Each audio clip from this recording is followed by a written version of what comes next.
یہاں مفسرین نے ایک بات لکھی ہے اس آیت کے تحت کہ فرمایا جو زمین پہ چلنے والا ہے اس کا رزق اللہ کے ذمے. فرماتے ہیں کہ یہ اللہ نے ہماری عقل کے مطابق ہم سے بات کی ہے، ورنہ آسمانوں میں جتنی مخلوق ہے رزق اس کا بھی اللہ کے ذمے ہی ہے. یہاں جو فی الارض کے لفظ ہے زمین پہ، وہ ہمیں سمجھانے کے لیے کہ تم نے تو صرف یہ دنیا دیکھی ہے نا، تو جس کو تم نے دیکھا ہے وہ سب کھاتے اللہ کا دیا ہوا ہی ہے. تو جو ہم نے دیکھا تھا رب کریم نے اس کے مطابق ہمیں سمجھا دیا. فرمایا کچھ تو تم نے دیکھے نہیں، چلو ان کی تم سے بات نہیں کرتے، پر جو تم نے دیکھے ہیں ان سب کا رزق کس کے ذمے ہے؟ اللہ کے. میرے محبوب کریم علیہ الصلوۃ والسلام نے فرمایا اللہ پہ بھروسہ رکھ کے سویرے نکل جانا رزق کی تلاش میں. کس پہ بھروسہ رکھنا ہے؟ نکلنا تمہارے ذمے ہے. یہ نہ کہنا کہ گھر بیٹھوں گا تو یہیں آئے گا، نکلنا تمہاری ذمہ داری ہے. جتنی ذمہ داری ہے وہ پوری کرنا. اللہ پہ بھروسہ کر کے نکل جانا تمہاری ذمہ داری ہے. رب کا ذمہ ہے تمہیں رزق دینا، وہ ضرور تمہیں رزق پہنچائے گا. تو یا رسول اللہ صلی اللہ علیہ وسلم کس طرح پہنچے گا؟ تو ذرا حضور کے لفظوں کا حسن بھی دیکھیے. نبی پاک صلی اللہ علیہ وسلم نے فرمایا جس طرح موت تمہیں ڈھونڈ لیتی ہے نا کہ تم کہاں موجود ہو، جب وقت آتا ہے تو انسان پاکستان میں ہو تب بھی آ جاتا ہے، جدہ میں ہو تب بھی آ جاتا ہے، مکہ میں ہو یا مدینہ طیبہ میں وقت پھر بھی آ جاتا ہے. فرمایا جس طرح موت تم جہاں بھی ہو تم تک پہنچ جاتی ہے نا، اس طرح تمہارا رزق بھی تم جہاں موجود ہوتے ہو اللہ وہاں پہنچا دیتا ہے. تو یا رسول اللہ صلی اللہ علیہ وسلم کس انداز میں؟ تو فرمایا نکل جانا تمہاری ذمہ داری ہے. فرمایا سویرے پرندے بھی نکل جاتے ہیں اور شام کو جب لوٹتے ہیں تو اللہ انہیں پیٹ بھر کے روزی عطا فرماتا ہے. حالانکہ ان کو نہیں پتا ہوتا ہمارا کارخانہ کہاں ہے، ہم نے کہاں جا کے مزدوری کرنی ہے. ان کو نہیں پتا ہوتا کہ ہمارا دفتر کہاں ہے، ہم نے کس آفس میں بیٹھنا ہے. ان کو نہیں پتا ہوتا کہ ہم نے کہاں جا کے مال خریدنا ہے اور کہاں سے ہم نے پھر اس کو دوبارہ بیچنا ہے. انہیں خبر نہیں ہوتی. اللہ پہ بھروسہ کر کے نکل جاتے ہیں. نکلنا تو تیرے ذمہ ہے کہ نہیں؟ فرمایا وہ تو ڈیوٹی کر، شام کو اللہ جو رب پرندوں کو روزی دیتا ہے وہ تجھے بھی عطا فرمائے گا. تو جس حال میں ہے، کیونکہ تو نے اپنا یہ حال خود نہیں بنایا، جس نے بنایا ہے وہ بڑا بہتر جانتا تھا کہ تو اسی حال میں اسے اچھا لگتا ہے. تو اسے اسی حال میں، ایک بزرگ تھے تو ان کی طبیعت بڑی علیل ہوگی، بیمار ہو گئے تو اللہ نے آزمائش دی تو کیڑے پڑ گئے وجود میں. ایک کیڑا یہاں سے کھا رہا تھا، اللہ والے بڑے راضی رہتے ہیں اس کی رضا پہ. تو کیڑا یہاں کھا رہا تھا تو نیچے گر گیا تو بابا جی نے اٹھا کے پھر وہاں رکھ لیا. کہنے لگے جب اس نے تیری ڈیوٹی مجھے کھانے کی لگائی ہے تو میں اس بات پہ راضی ہوں تو نیچے کیوں گرتا ہے؟ بس ٹھیک ہے کھا، جب اس نے تجھے ڈیوٹی جو تیری لگائی ہے. سالبہ بن عبد الرحمن ایک صحابی تھے، سالبہ غالباً نبی پاک صلی اللہ علیہ وسلم کی خدمت میں آئے. کہنے لگے یا رسول اللہ صلی اللہ علیہ وسلم غربت بڑی ہے، میرے لیے دعا کریں اللہ زیادہ مال دے. تو محبوب صلی اللہ علیہ وسلم نے فرمایا تو جس حال میں اچھا ہے وہ تیرے لیے بہتر ہے، جس میں تو ہے وہی حال تیرے لیے. مشکل ہے نا یہ جواب سننا.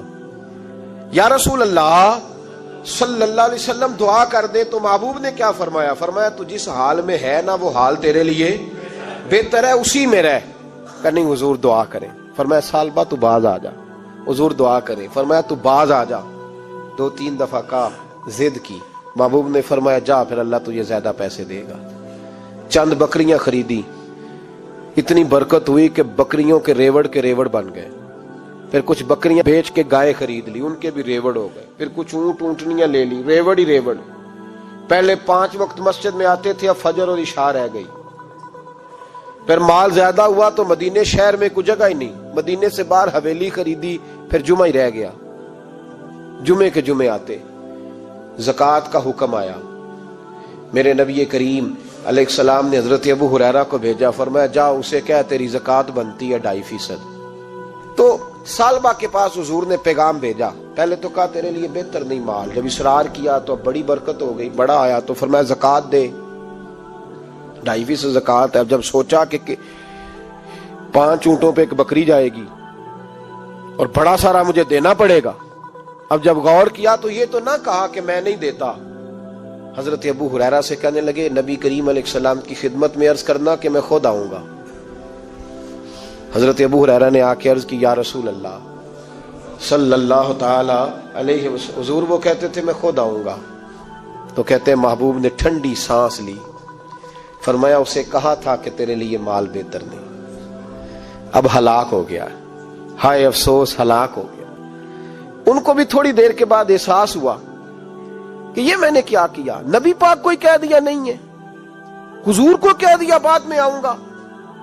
اب دوڑے آئے، عرض کی حضور میں سارا کچھ لے کے آیا ہوں، قبول کر لیں۔ محبوب نے فرمایا گویا بلال حبشی کی خشک کھجور بھی قبول ہے، اور صہیب رومی ایک اٹی بان کی لائے تو وہ بھی قبول ہے، اور عمار بن یاسر اور مصعب بن عمیر اگر 2 دینار دے جائیں اور کوئی پرانا جوڑا کسی سپاہی کے لیے چھوڑ جائے تو وہ بھی قبول ہے، لیکن تو اپنا لاکھوں لے کے چلا جا، تیرا کوئی نہیں قبول، معاف کر دیں۔ فرمایا جا معاف کیا، پر پیسے لے کے نہ آنا۔ اگلے سال پھر آئے، بندے ہوئے ہاتھ ہے، محبوبہ میں دولت کا کیا کروں، آگ لگانی ہے، قبول کر لیں۔ فرمایا تو لے جا، تیرا نہیں قبول، گرا جو ان کی نگاہ سے وہ سنبھل نہیں سکتا۔ حضور نے وصال ظاہری کیا تو جناب صدیق اکبر کے پاس آئے، لاکھوں کا مال، ابو بکر قبول کر لو، تو جناب صدیق اکبر کہنے لگے اس کا کر لوں جس کا نبی نے نہیں کیا، چل جا، کوئی نہیں چاہیے۔ حضرت عمر کے زمانے میں قحط پڑ گیا، بارشیں نہیں ہوتی، غلہ نہیں ملتا، حالات خراب ہیں، مالی طور پہ بحران آ گیا، غربتیں، مجبوریاں، تکلیفیں، آ کے روئے، عمر میرا قبول کر لو، مجھے معافی تو مل گئی تھی نا۔ فرمایا معافی اپنی جگہ پہ، پر جس کا مصطفیٰ نے قبول نہیں کیا۔ بہت سارے لوگوں کو پتہ ہی نہیں کہ ان کا قبول ہی نہیں ہوا، اور وہ الجھے ہوئے، انہیں خبر ہی نہیں کہ اصل بات کیا ہے۔ فرمایا جس کا مصطفیٰ کریم نے قبول نہیں کیا، اب ہیرے اور جواہرات بھی لے کے آئے تو بھوکے مریں گے، پر اس کا قبول، اس بات پہ راضی رہو جس حال میں اللہ نے رکھا ہوا ہے، اس حال میں راضی رہو۔ یہ جو مصیبت ہے نا دیکھنی کہ وہ بھی میرے پاس، تمہیں کیا پتا، کبھی پوچھ تو صحیح اس سے وہ کس مصیبت کا شکار ہے، جو مالی طور پہ بڑا امیر ہے، تو اس کی طرف دیکھ کے اپنا دل برا کرتا ہے۔ بس جس حال میں رب نے رکھا ہے اس حال میں رہ۔ حضرت عثمان غنی کے زمانے میں تو وہ وصال کر گئے، لیکن بھائی تو جس حال میں تیرا رب تجھے رکھتا ہے اس حال میں رہ، تیری مالی پریشانیاں ختم ہو جائیں گی۔ امام شافعی فرماتے ہیں جن گھروں میں لوگ فجر کی نماز کے وقت سوئے ہوتے ہیں ان گھروں میں رزق نہیں آتا۔ آپ فرماتے ہیں فجر کا وقت اللہ کے دینے کا وقت ہے، اس وقت اللہ بانٹتا ہے۔ حضور صلی اللہ علیہ وسلم کا فرمان ہے نا حدیث میں کہ تہجد کے وقت اللہ پہلے آسمان پہ نزول اجلال فرماتا ہے جو اس کی شان کے لائق ہے تہجد کے وقت، اور وہ کہتا ہے مانگو میں تمہیں عطا کروں گا۔ لینے کی باری آئے تو بندہ سمیٹ سماٹ کے اندر گھس جائے۔ ہمارے ہاں یہ ہوتا ہے کہ عشاء کے بعد بچے بیٹھتے ہیں موبائل لے کے، تہجد کا وقت آتا ہے تو ان کی آنکھیں بند ہونی شروع ہوتی ہیں، تو لینے کے وقت تو سویا تھا، تیرا مسئلہ کیسے حل ہوگا؟ بھائی جب کوئی آدمی خیرات بانٹ رہا ہو تو جو پیالہ پیچھے کر لے اسے ملے گا؟